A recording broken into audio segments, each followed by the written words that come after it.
ભયજનક વળાંક પર મુકાયેલા ભૂલ ભરેલા બોર્ડ આખરે હટાવાયા। પંચમહાલના ઘોગંબામાં તંત્ર સફાળું જાગ્યું। અહેવાલ પ્રસારિત કર્યાના અઠવાડિયા બાદ તંત્ર સફાળું જાગ્યું અને રોડ પાસે ભૂલ ભરેલા લખાણોના બોર્ડ હટાવાયા। આ ઘટના પંચમહાલના ઘોગંબા નજીકની છે। અહીં માર્ગ પર એક ભૂલ ભરેલું બોર્ડ લગાવ્યું હતું। ગતિમાં રહો, સલામત રહો એવા સાઇન બોર્ડ મૂકવામાં આવ્યા હતા। જો કે આ બોર્ડ અંગે હવે તંત્ર જાગ્યું અને બોર્ડ હટાવી દીધા। ભૂલ ભરેલા બોર્ડ હટાવીને હવે નવા બોર્ડ મૂકવામાં આવ્યા, જેમાં લખ્યું છે કે સાવધાન, આગળ વળાંક છે, વાહન ધીમે હાંકો। આ બોર્ડ બદલાવી નાખતા કેટલાય વાહન ચાલકોની મૂંઝવણ દૂર થઈ છે। મહત્વનું છે કે અગાઉ ઘોગંબા કાંટુ મુખ્ય માર્ગ ઉપર ગતિમાં રહો, સલામત રહો એવા સાઇન બોર્ડ મૂકવામાં આવ્યા હતા। તેમાં માર્ગ મકાન વિભાગના જવાબદારોની ગંભીર બેદરકારી જોવા મળી। આ વિસ્તારના માલુ અને આકલવા ગામ પાસે છેલ્લા કેટલાક સમયથી આ બોર્ડ મુકાયા હતા, જેથી વાહન ચાલકો મૂંઝાતા હતા। આ બોર્ડ અકસ્માતને રોકવા નહીં પણ અકસ્માતને આમંત્રણ આપતું હોય તેવું લાગતું હતું। આ અંગે તાજેતરમાં જ ન્યૂઝ 18ને અહેવાલ પ્રસારિત કર્યો, જે બાદ તંત્ર સફાળું જાગ્યું અને તાત્કાલિક સુધારા સાથેના સાઇન બોર્ડ લગાવાયા છે। ભૂલવાળા બોર્ડથી વાહન ચાલકો મૂંઝાતા હતા। હવે સાઇન બોર્ડ બદલાતા વાહન ચાલકો પણ ન્યૂઝ 18નો આભાર માની રહ્યા છે। હાઈટેક સટ્ટાનો પોલીસે પર્દાફાશ કર્યો। સુરતમાં 10 લોકો પકડાયા। સુરત પીસીબી અને એસઓજી પોલીસે ઓનલાઈન ગેમિંગ અને સટ્ટા રેકેટનો પર્દાફાશ કર્યો છે। માર્કેટિંગ ફ્રેન્ચાઇઝીની આડમાં લોકોને બહારથી બોલાવવામાં આવતા હતા અને દુકાનમાં રાખેલા કોઈન મશીનની અંદર વિવિધ ચિત્રો પર લોકોને રકમ મુકાવીને એક વ્યક્તિને વિજેતા જાહેર કરવામાં આવતા હતા। દુકાનની અંદર જુગાર રમાડતા 2 ઓપરેટરો અને જુગાર રમતા 8 વ્યક્તિ સહિત કુલ 10 લોકોની ધરપકડ કરવામાં આવી। પોલીસે કોમ્પ્યુટર સ્કેનર મશીન અને 2 વાહન સહિત કુલ મળીને 2,33,000નો મુદ્દામાલ કબજે કર્યો અને આરોપીઓની વધુ પૂછપરછ હાથ ધરી। મહત્વનું છે કે વર્તમાન સમય ટેકનોલોજીનો છે। ટેકનોલોજીના સમયમાં હવે ક્રાઇમ કરવાની પદ્ધતિ પણ ગુનેગારોએ ટેકનિકલ બનાવી છે। ઓનલાઈન ગેમિંગ અને સટ્ટા રેકેટ પણ હવે અત્યાધુનિક બની રહ્યા છે। સુરત પીસીબી અને એસઓજી પોલીસે બાતમીના આધારે કતારગામ વિસ્તારમાં એક દુકાનમાં દરોડો કર્યો હતો। આ દુકાનમાં એચએસ માર્કેટિંગ ફ્રેન્ચાઇઝીના નામથી લોકોને યાંત્રિક કોઈનની મદદથી જુગાર રમાડવામાં આવતો હતો। વ્યક્તિ એક કોઈનનું રોકાણ કરે અને ત્યારબાદ જો તે વિજેતા થાય તો તેને એક કોઈનના બદલામાં 9 કોઈન આપવામાં આવતા હતા। આ મામલે પોલીસે 10 લોકોને સકંજામાં લીધા અને 2ને વોન્ટેડ જાહેર કર્યા। ઉનાળો આવતા જ લીંબુના ભાવમાં તોતિંગ વધારો થયો। 3 ગણા ભાવ થતા લોકોને લીંબુ વધુ ખાટા લાગ્યા। સુરેન્દ્રનગર જિલ્લામાં લીંબુના ભાવમાં ધરખમ વધારો થતા લોકોની મુશ્કેલી વધી। એક સમયે 1 કિલો લીંબુના ભાવ 50 થી 60 રૂપિયા હતા, પરંતુ હાલમાં અહીંયા લીંબુનો ભાવ 170 થી 200 રૂપિયા સુધી પહોંચી ગયો। ઉનાળો આવતા જ લીંબુના ભાવમાં 3 ગણો વધારો થયો। બીજી તરફ લીંબુની આવકમાં પણ નોંધપાત્ર ઘટાડો જોવા મળ્યો। લીંબુની આવક 50% સુધી ઘટી ગઈ। વઢવાણ માર્કેટિંગ યાર્ડમાં હાલ દૈનિક 50 મણ જેટલી લીંબુની આવક નોંધાઈ રહી છે। અગાઉ દરરોજ 100 મણથી વધુ લીંબુની આવક હતી। લીંબુની આવક ઓછી થતાં તેની સીધી અસર ભાવ વધારા પર જોવા મળી રહી છે। અગાઉ માવઠાના કારણે લીંબુના પાકને માઠી અસર થઈ, જેથી લીંબુના ઉત્પાદનમાં મોટો ઘટાડો નોંધાયો છે। લીંબુનું ઉત્પાદન ઓછું થતાં હાલમાં ભાવ આસમાને પહોંચી ગયા। લીંબુનું ઉત્પાદન ઘટતા હાલ માર્કેટિંગ યાર્ડમાં લીંબુની આવકમાં 50% જેટલો ઘટાડો નોંધાયો છે, જેના કારણે ભાવમાં સતત વધારો થઈ રહ્યો છે। હાલ ધૂમધકતો તાપ પડી રહ્યો છે, ત્યારે ગરમીથી બચવા લોકો લીંબુ પાણી પીતા હોય છે, પરંતુ લોકોને હાલ તડકાથી પણ વધારે લીંબુના ભાવ દજાડી રહ્યા છે। ડોલર સામે રૂપિયો ગગડતા અલંગનો શિપ બ્રેકિંગ ઉદ્યોગ મંદીમાં સપડાયો। જહાજોની સંખ્યામાં ઘટાડો થયો। ભાવનગરના અલંગ શિપ યાર્ડના વેપારીઓ માટે એક સાધો ત્યાં 13 તૂટે જેવી સ્થિતિ સર્જાઈ છે। અલંગ શિપ બ્રેકિંગ ઉદ્યોગ ફરીવાર મંદીમાં સપડાયો છે। ડોલર સામે રૂપિયો ગગડતા તેમજ ઇઝરાયલ ઈરાન વચ્ચે યુદ્ધની અસર અલંગ શિપ બ્રેકિંગ ઉદ્યોગ પર પડી છે। અહીંના ઉદ્યોગને લાંબા સમયથી એક પછી એક પ્રશ્નોનો સામનો કરવો પડી રહ્યો છે। એકદમ નિરાશાજનક પરિસ્થિતિ વચ્ચે જૂન મહિનામાં અલંગ ખાતે જહાજ આવે તેવો સળવળાટ કેશ બાયરો સમક્ષ જોવા મળી રહ્યો છે, પરંતુ ડોલરની અનિશ્ચિતતાએ ઉદ્યોગકારોને વધુ એક વખત થોભો અને રાહ જોવાની નીતિ અપનાવવા પર મજબૂર કરી દીધા। સ્થાનિક સ્ક્રેપ માર્કેટ પણ શિપ બ્રેકિંગ ઉદ્યોગને પરસેવો કરાવી રહી છે। કેન્દ્ર અને રાજ્ય સરકારે શક્યતઃ તમામ સહાયતા શિપ રિસાયકલિંગ ઉદ્યોગને કરી હોવા છતાં આંતરરાષ્ટ્રીય પરિબળો આ ઉદ્યોગની ગાડી પાટે ચડવા દેતી નથી। અનેક પ્રશ્નોથી ઘેરાયેલ અલંગ યાર્ડ માટે એક સાધો ત્યાં 13 તૂટે તેવી સ્થિતિ સર્જાઈ છે। જો કે આંતરરાષ્ટ્રીય શિપિંગ જાયન્ટ એમએસસી દ્વારા તેઓના જૂના 45 જહાજો આ વર્ષ દરમિયાન ભંગાણ અર્થે વેચવા માટે મોકલવાની યોજના છે અને તેના માટે દસ્તાવેજીકરણ, સંભવિત જહાજોની યાદી સહિતની હિલચાલ કેશ બાયરોમાં પણ ચાલી રહી છે। પણ ડોલર સામે રૂપિયો ગગડતા અને હાલની વૈશ્વિક સ્થિતિને જોતા વધુ રાહ જોવી પડી શકે છે। અંતરિયાળ વિસ્તારની એક એવી સ્કૂલ જેમાં બાળકો શાળા વગર જ અભ્યાસ કરે છે, કેમ કે શાળામાં ઓરડા જ નથી। પંચમહાલ જિલ્લાના ઘોગંબા તાલુકાના છેવાડે આવેલા ખાનપાટલા ગામમાં શાળા વગર બાળકો અભ્યાસ કરવા મજબૂર બન્યા। ગામમાં પ્રાથમિક શાળા તો છે પણ ઓરડા જ નથી। શાળામાં ધોરણ 1 થી 8ના 435 બાળકો અભ્યાસ કરે છે, પણ તેમને બેસાડવા માટે છત ન હોવાથી બાજુમાં આવેલા રહેણાંક મકાન, ગ્રામ પંચાયત અને સમાજની વાડીમાં શાળા ચાલી રહી છે। ગ્રામજનોએ ખેલદિલી બતાવી અગવડતા પડતી હોવા છતાં પોતાના ઘરમાં શાળા ચલાવવાની મંજૂરી આપી છે। જો કે ધોરણ 6 અને 7માં વધારે વિદ્યાર્થીઓ હોવાથી એક રૂમમાં બેસી નથી શકતા, ત્યારે બાળકોને વૃક્ષ નીચે બેસીને અભ્યાસ કરાવવો પડે છે. આ ગામની પ્રાથમિક શાળાના 5 ઓરડાઓ જર્જરિત થતા તેને તોડી પાડ્યા હતા. નવી શાળા માટે પાયા તો નખાયા, પણ છેલ્લા 1.5 વર્ષથી ઓરડા નથી બન્યા. કોન્ટ્રાક્ટરે નવા ઓરડા માટે પાયાનું કામ કરી નાખ્યું છે, પણ કયા કારણોસર ઓરડાનું નિર્માણ નથી કરાયું તે ગ્રામજનો નથી જાણતા. સ્થાનિકોનું કહેવું છે કે તેઓ ગાંધીનગર સુધી રજૂઆત કરી ચૂક્યા છે, પણ શાળાના ઓરડાની કામગીરી નથી થઈ રહી. ત્યારે રોષે ભરાયેલા લોકોએ નવી શાળા ન બને તો ધરણા પ્રદર્શન અને ચૂંટણી બહિષ્કાર સુધીની ચીમકી આપી છે. વાલીઓનો આરોપ છે કે કાળઝાળ ગરમીમાં પંખાની સુવિધા ન હોવાથી બાળકો ગરમીમાં પરીક્ષા આપવા મજબૂર છે, જેથી બાળકોની માનસિક સ્થિતિ પર અસર પડી રહી છે. બાળકોને આપવામાં આવતું મધ્યાહન ભોજન પણ વૃક્ષ નીચે બેસીને જમવા મજબૂર છે. શિક્ષકો પણ પોતાના ફરજના ભાગરૂપે તમામ શૈક્ષણિક કામગીરી કરી રહ્યા છે. ત્યારે વહેલી તકે નવી શાળાનું નિર્માણ થાય તેવી આચાર્ય સાથે ગ્રામજનોની પણ માંગ છે. વડોદરા ટ્રાફિક પોલીસને હવે નહીં લાગે ગરમી, એસી હેલ્મેટ પહેરીને નોકરી કરશે. ગુજરાતમાં હવે દિવસે ને દિવસે ઉનાળામાં આકરી ગરમી પડી રહી છે. એવામાં કેટલાક લોકોની ડ્યુટી એવી હોય તો તેઓને તડકામાં પણ બહાર નીકળવું પડે છે. ત્યારે ગમે તે મોસમમાં 4 રસ્તા પર ઊભા રહીને ફરજ બજાવતા ટ્રાફિક જવાનો માટે પોલીસે મોટું પગલું ભર્યું છે. વડોદરા ટ્રાફિક પોલીસ દ્વારા શહેરમાં ટ્રાફિક પોલીસ જવાનોને અસહ્ય ગરમીમાં ફરજ બજાવી શકે તે માટે એસી હેલ્મેટ આપવામાં આવ્યા. હાલ શહેરમાં કેટલીક જગ્યાએ આ હેલ્મેટ પહેરીને વિવિધ ટ્રાફિક જંકશન પર ટ્રાફિક જવાનો ફરજ બજાવી રહ્યા છે. ધૂમધકતા તાપ અને ગરમીથી બચાવવા વડોદરામાં ટ્રાફિક પોલીસ કર્મચારીઓ માટે આ વિશેષ વ્યવસ્થા કરાઈ. ઉનાળામાં ટ્રાફિક પોલીસ કર્મચારીઓની ક્ષમતા વધારવા એસીવાળા હેલ્મેટનું વિતરણ કરવામાં આવ્યું. વડોદરા પોલીસે ખાનગી સંસ્થાની મદદથી 500થી વધુ જવાનોને એસીવાળા હેલ્મેટ ફાળવ્યા છે. આ હેલ્મેટને એક વખત ચાર્જ કર્યા પછી લગભગ 7 થી 8 કલાક ઠંડક પૂરી પાડે છે. તેની બેટરી ડિસ્ચાર્જ થઈ જાય તો પણ ચિંતા કરવાની જરૂર નથી, કારણ કે હેલ્મેટ સાથે એક બેટરી પણ આપવામાં આવી છે, જેની મદદથી હેલ્મેટને ચાર્જ કરી ફરી વખત ઉપયોગમાં લઈ શકાય છે. આગામી સમયમાં વધુમાં વધુ ટ્રાફિક પોલીસના જવાનોને એસી હેલ્મેટનું વિતરણ કરવાનો શહેર પોલીસનો પ્રયાસ રહેશે. મરચાની સિઝનમાં ગ્રાહકો ન મળતા વેપારીઓ પરેશાન. મોરબી પંથકમાં મરચા વેચતા વેપારીઓ મૂંઝવણમાં મુકાયા. ઉનાળો આવતા જ મરી મસાલાની સિઝન શરૂ થાય છે અને સાથે જ મસાલાઓ વેચતા વેપારીઓમાં ધમધમાટ શરૂ થઈ જાય છે. ખાસ કરીને સૌરાષ્ટ્રમાં ગૃહિણીઓ અત્યારના સમયમાં 12 મહિનામાં મસાલાઓનો સંગ્રહ કરતી હોય છે, ત્યારે મરી મસાલાના વેપારીઓ સારી એવી કમાણી પણ કરી લે છે. જોકે આ વખતે લાલ મરચાના ભાવમાં ઘટાડો થયો હોવા છતાં વેપારીઓને પૂરતા ગ્રાહકો નથી મળી રહ્યા.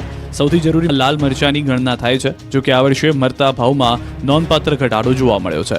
મોરબીમાં બહાર ગામથી લાલ મરચા વેચવા લોકો આવે છે, પરંતુ વેપારીઓને પૂરતા ગ્રાહકો મળતા નથી અને આખો દિવસ ગ્રાહકોની રાહમાં જ નીકળી જાય છે. ઓછી ગ્રાહકી થતા મરચાના વેપારીઓ મૂંઝવણમાં મુકાયા છે. બીજી તરફ ગૃહિણીઓ કહી રહી છે કે ગત વર્ષની સરખામણીએ આ વર્ષે પણ મરચાના ભાવમાં જરા પણ ઘટાડો નથી થયો. કચ્છમાંથી મળ્યા મહાકાય સાપના અવશેષો. પાંદરો પાસેની લિગ્નાઇટ ખાણમાં અત્યાર સુધીના સૌથી મોટા સાપના અવશેષો મળી આવ્યાનો દાવો. સાપના અવશેષો મળી આવ્યા છે. તેની લંબાઈ 49 ફૂટ એટલે કે 15 મીટર સુધીની છે અને આ અવશેષો 47 મિલિયન વર્ષો પહેલાના હોવાનું માનવામાં આવી રહ્યું છે. સાપની કરોડરજ્જુના 27 જેટલા અવશેષો બહાર કાઢવામાં આવ્યા અને તેને વાસુકી ઇન્ડિક્સ નામ આપવામાં આવ્યું.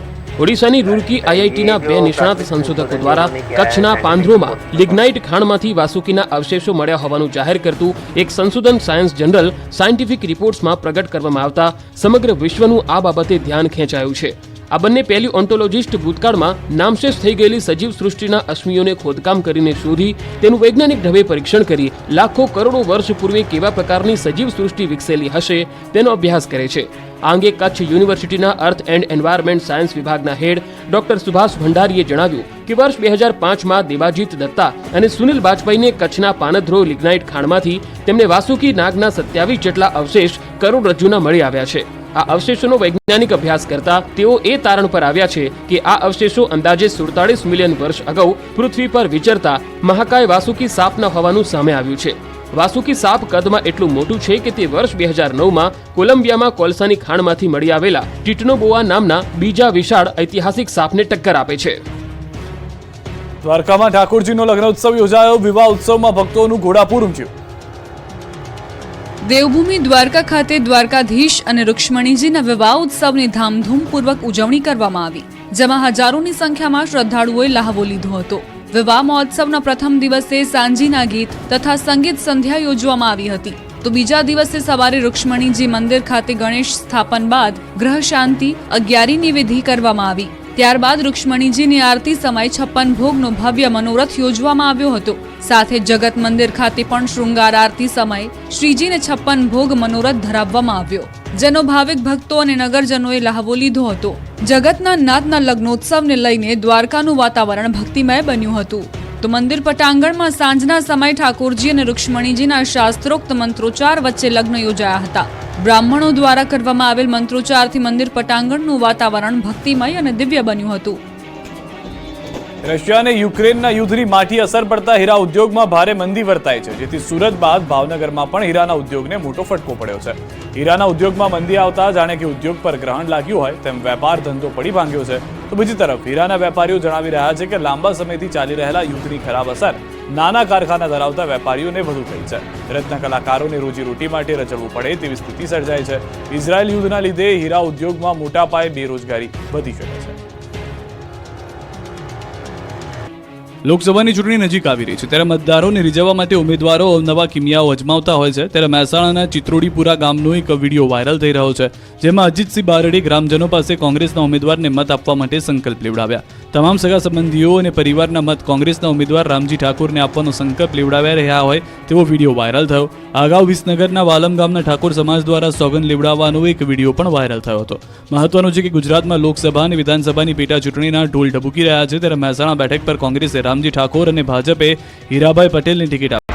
આ તરફ સુરેન્દ્રનગર લોકસભા બેઠકના કોંગ્રેસના ઉમેદવાર ઋત્વિક મકવાણાનો વિડીયો વાયરલ થઈ રહ્યો છે. તેઓ કોઈ ધાર્મિક કાર્યક્રમમાં ઉપસ્થિત રહ્યા હતા. વાયરલ થઈ રહેલો વિડીયો મૂળી તાલુકાના લીમલી ગામે યોજાયેલ શીખવા પીર દાદાના પુણ્યતિથિ મહોત્સવનો હોવાનો દાવો કરાઈ રહ્યો છે, જેમાં કોંગ્રેસના ઉમેદવાર હાથમાં સાકળ જોવા મળી હતી. આ વિડીયો ન્યૂઝ 18 ગુજરાતી પુષ્ટિ નથી કરતું. ગરબે ઘૂમતા ગેનીબેન ઠાકોરનો વિડીયો વાયરલ. ભત્રીજાના લગ્નમાં ગેનીબેન મન મૂકીને ગરબે રમ્યા. ભત્રીજાના લગ્નમાં ગરબાના તાલે ઝૂમ્યા ગેનીબેન. પ્રચાર દરમિયાન અલગ અલગ અંદાજમાં જોવા મળતા ગેનીબેન આ વખતે મન મૂકીને ગરબે ઘૂમ્યા. બનાસકાંઠા લોકસભાના ઉમેદવાર ગેનીબેન ઠાકોર ગરબે રમતા જોવા મળ્યા છે. ભત્રીજાના લગ્નમાં અબડાસા ગામે તેઓએ હાજરી આપી હતી, જ્યાં દેશી ઢોલના તાલે ગેનીબેન ઠાકોર ગરબે રમતા જોવા મળ્યા હતા. ઢોલના તાલે ગેનીબેન ગરબે ઘૂમતા હોય તેવો વિડીયો વાયરલ થયો છે. આ વિડીયોમાં જોઈ શકાય છે કે કોંગ્રેસના ઉમેદવાર ગેનીબેન મન મૂકીને દેશી ઢોલના તાલે ગરબે ઘૂમી રહ્યા છે. આ પ્રસંગે જિલ્લા પંચાયતના પૂર્વ પ્રમુખ પીનાબેન ઠાકોર સહિતના કોંગ્રેસી આગેવાનો ઉપસ્થિત રહ્યા હતા. ઉલ્લેખનીય છે કે ગુજરાત કોંગ્રેસે આ વખતે લોકસભા બેઠક માટે ગેનીબેન ઠાકોરની પસંદગી કરી છે. દાદરાનગર હવેલીમાં નેતાજીની મનની મનમાં જ રહી ગઈ. પાર્ટીએ ઉમેદવારની મજાક કરી ફોર્મ જ ન ભરાયું. લીલા તોરણે જાન પાછી આવે એવું તો તમે જોયું કે સાંભળ્યું હશે, પરંતુ અહીંયા તો એક ઉમેદવારે વિલા મોઢે પાછા ફરવું પડ્યું. પછી તો વિફરેલો વરરાજો હોય એમ ધમાલ મચાવી. લોકસભાની ચૂંટણી વચ્ચે દાદરાનગર હવેલીમાં રસ્તા પર જોવા મળ્યો રાજકીય ડ્રામા. અરે વાત જવા દો એવો તાયફો થયો. આ મહાશય છે બુધિયાભાઈ લીમજી. આ નેતાજી હતા બીએસપી ઉમેદવાર. ચૂંટણી લડવાનું કહેતા જ ભાઈ તો ફોર્મમાં આવી ગયા. મોટા કાફલા સાથે ફોર્મ ભરવા નીકળ્યા, પણ કચેરીએ પહોંચતા જ ખબર પડી કે પાર્ટીના મેન્ડેટ પર કોઈ બીજું જ ફોર્મ ભરી ગયું છે. આ સાંભળતા જ નેતાજીનો પારો છટક્યો. બુધિયાલાલ થઈ ગયા લાલઘૂમ. તેમણે તો ન કહેવાય તેવા બોલ પણ જાહેરમાં કહી દીધા. રોષે ભરાયેલા ઉમેદવાર બુધિયાભાઈ અને તેમના સમર્થકોએ બીએસપી પાર્ટીના ઝંડા બેનરને રસ્તા પર જ ફેંકી દીધા હતા. આ અજીબ ઘટના પ્રદેશમાં ચર્ચાનું કેન્દ્ર બની છે. બીએસપી તરીકે સંદીપભાઈ શંકરભાઈ બોરસા નામના એક વ્યક્તિએ ગુરુવારે ઉમેદવારી પત્ર ભરી દીધું હતું. બુધિયા લીમજીએ તો જાહેરમાં જ પોતાની પાર્ટીના પ્રદેશ પ્રમુખ અને અગ્રણીઓ સામે રોષ વ્યક્ત કર્યો. સમર્થકોએ પણ બીએસપીના પહેરેલા ટી શર્ટ કાઢીને રોડ પર ફેંકી દીધા. ઉમેદવારો પ્રચાર પ્રસારમાં છે, ત્યારે કચ્છ મોરબી ભાજપના ઉમેદવારે પણ પ્રચાર તેજ કર્યો. કચ્છ મોરબી લોકસભા સીટ પર ચૂંટણીનો માહોલ બરાબર જામ્યો છે. ભાજપ ઉમેદવાર વિનોદ ચાવડાએ ભુજમાં ચૂંટણી કાર્યાલય ઓપનિંગ કર્યું. આગામી લોકસભાની ચૂંટણીમાં કચ્છ મોરબી લોકસભા બેઠક પર ભાજપના ઉમેદવાર વિનોદ ચાવડા 5 લાખથી વધુની લીડથી વિજેતા બને તે માટેનો પ્લાન અને ટાર્ગેટ છે. બૂથ સુધીના કાર્યકર્તાઓ ચૂંટણીલક્ષી પ્રચાર પ્રસાર, સાહિત્ય વિતરણ સહિતની કામગીરી વોર્ડથી લઈને બૂથ સુધી પાર્ટીના સંનિષ્ઠ કાર્યકર્તા દ્વારા કરવામાં આવી રહી છે. લોકસભા ચૂંટણીમાં સારું પરિણામ લાવવા માટે સંગઠનના હોદ્દેદારોથી પાયાના બૂથ સુધીના કાર્યકર્તાઓ માઇક્રો પ્લાનિંગથી કામ કરી રહ્યા છે. ચૂંટણીલક્ષી કામગીરી અને સંગઠનને વધુ સુદૃઢ કરી પ્રચાર પ્રસારનું કાર્ય અને લોકસંપર્કને વધુ વેગવંતો બનાવવા વિધાનસભા વાઇઝ કાર્યાલયો કાર્યરત કરાયા છે. જે અંતર્ગત આજે ભુજ વિધાનસભા મધ્યસ્થ કાર્યાલયનું ઉદ્ઘાટન સમારોહ યોજાયો હતો. જેમાં કચ્છ મોરબી લોકસભાના ઉમેદવાર વિનોદ ચાવડા, કચ્છ જિલ્લા ભાજપ પ્રમુખ દેવજીભાઈ વરચંદ, ભુજ ધારાસભ્ય કેશુભાઈ પટેલ, સંગઠનના હોદ્દેદારો અને કાર્યકર્તાઓ મોટી સંખ્યામાં ઉપસ્થિત